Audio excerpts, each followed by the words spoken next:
Hey, I like this camera. So I have no idea what I'm going to talk about. I'm just going to spend a few minutes and say a few words. Um, Kind of not really about health or mental health, but maybe just from my perspective as a counselor and kind of the work that I do for myself and for my clients.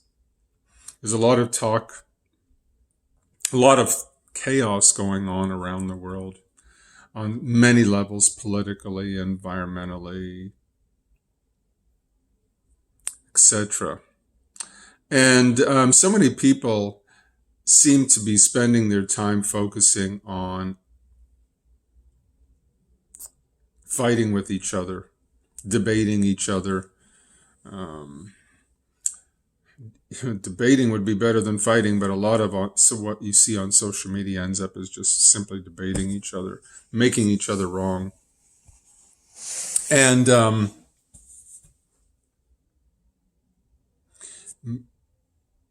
I know in my work and the work I do with clients, I talk about, okay, a couple things. And that one is, what do I have control over? I don't have control over what other people are doing. I don't have control over what is going on in the world. Not that I can't influence it, but I have control over myself. And sometimes even that doesn't feel very doable. So if I have control over myself, or maybe responsibility over myself, responsibility over my thoughts, my feelings, how I respond to situations around me, then that's something I can focus on and put energy to through taking care of myself, through meditation, through mindfulness, through eating well, all of those things. And what benefit does that have besides helping me? Well, if I am a better person, then maybe I will be a better person to others. I will help others, right? Be more of a help to the people around me. But on a whole another level, if we believe in some kind of greater power, whatever that might be, God, the universe, soul, divine consciousness, energy, um, pick it, whatever works for you. Quantum physics, even that somehow we're all interconnected. Then, in a way, working on myself, processing my own stuff. And by processing, I use that word a lot in counseling, by processing, by working through my own issues, little by little, then I will, in effect, positively be influencing the world around me, right? It's like a tuning fork that just gets tuned to a higher pitch. I know it's a simple analogy, but it's the same kind of thing, right?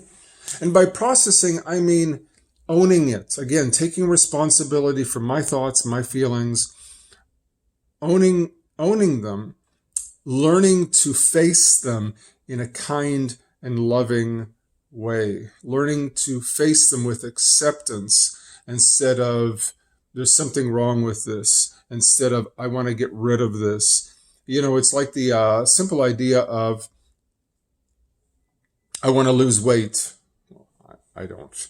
I'd like to gain a few pounds, but I'd like to lose weight because I hate myself.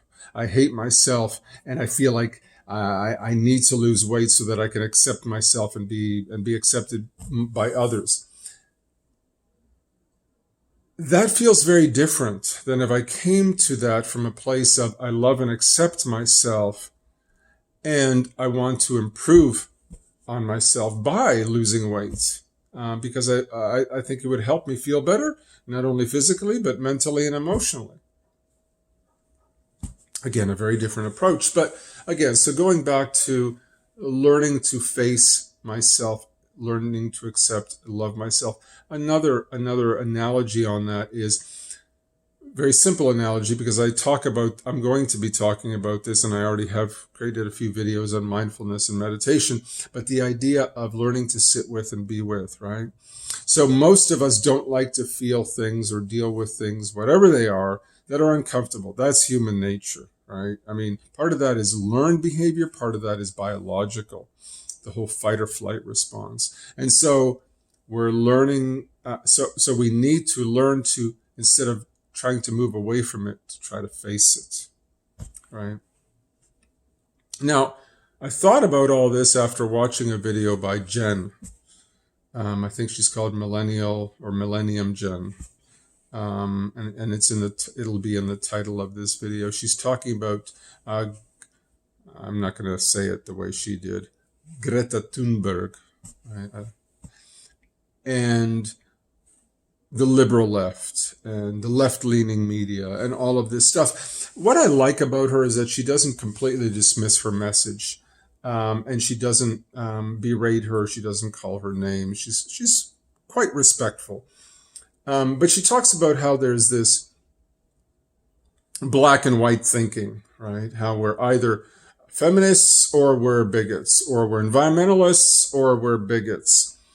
And as if this is something new, as if all of a sudden, this is this new concept that, people like to see things simply, or like to see things in a simple or black and white kind of vein. Well, there's nothing new about wanting to see things simply. I mean, look at history and look at religion. Hello, or which also was part of religious thinking, that the world was in the center of the universe, the sun and everything and the stars revolved around us, right? So then I think it was Galileo that said, it doesn't quite work that way, and everybody's up in arms. Well, so this idea of black and white thinking, that's been around for a while, my dear. So I just got from the video that she talked about Greta that she is more, I wouldn't call her maybe conservative, but I got this idea that she's kind of more, she feels that she may be more moderate or centrists. This idea that we can't be extreme in trying to look at the environment in terms of a crisis, because we've got lives to live. When we can't just invite all of these immigrants into our country, because then we're taking away from our own resources and from our own people and giving to immigrants. And I get that. I get that there's a lot of fear, especially in Europe, for a lot of the countries there, for that very reason. I think we're kind of insulated here in the United States and in Canada because we're not surrounded by it to the same degree that they are there.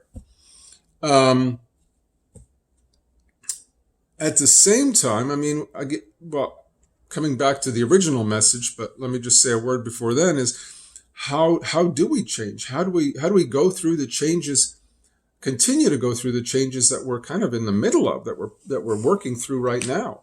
I mean, we can burn the house down, so to speak, and start all over again, kind of like the phoenix rising from the ashes.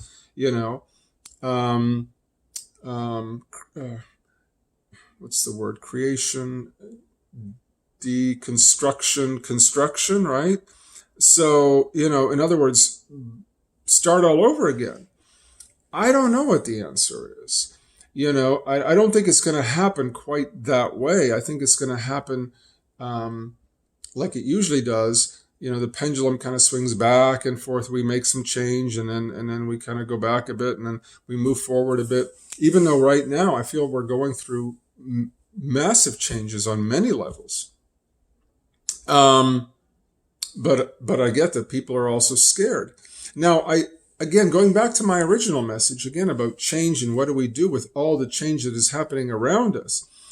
Well, we can't all be Greta Thunbergs or Greta Thunberg, or however you want to say her name. I think what she's doing is amazing. Of course, she's got a lot of media supporting her. I mean, if nobody paid attention to what she was doing to begin with, nobody would have heard about her and nobody would know her name today. So obviously, it's not just her, but her message, the way she's able to express herself, is really quite amazing.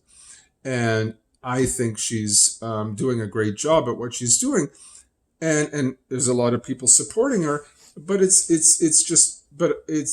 also, there's so many other factors involved and so many other things that need to be done for change to be implemented I know it's not going to happen overnight, and all we can do is what we're doing, which I believe most people are truly doing the best they can. I know I'm saying a whole lot in this little video.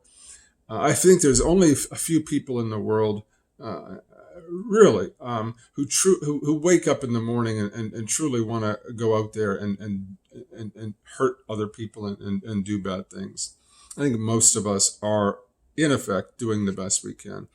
But again, where I take this, I come back to the very beginning of what I said, which is, what can we all do? And Greta even talks about that as well, or Greta, in terms of the environment. Yeah, we can all do our part the best we can. We can't necessarily influence big corporations and government to make massive changes. I mean, we can try, through what we buy and our actions. Yes, I get that, but we can, what can I do individually? But again, coming back to what can I do to help myself energetically, to help the whole shift that's happening on the earth. And again, this is where I get into whatever you want to believe about it, but getting into evolution, getting into consciousness. We each have a responsibility to ourselves, to the world around us, by taking care of our own shit. Literally. We have a responsibility, not just to ourselves, but the world around us, to take care of our own shit. And it's too easy to keep pointing our fingers at the world around us and at the people around us and debating each other on the internet and focusing on what everybody else is doing. Look at Twitter. I mean, there's a great example of an absolute shit show. It's like a pissing contest. Spend that energy working on yourself. Now some of that's important, but spend some energy working on yourself. Go to counseling, do meditation, exercise. Well, we all know about that, and eating well and all of that. Go to your chiropractor, get a massage once in a while. Take care of yourself. Continue to face your stuff. Stop just blaming and projecting it on the world around you. Right? Take some responsibility. We each have to do that if we want to continue to see positive change in the world around us. On some level, the change or the stuff, for lack of a better word, that we're all going through and processing, in a way, is a reflection of what is happening on a larger scale in the world around us.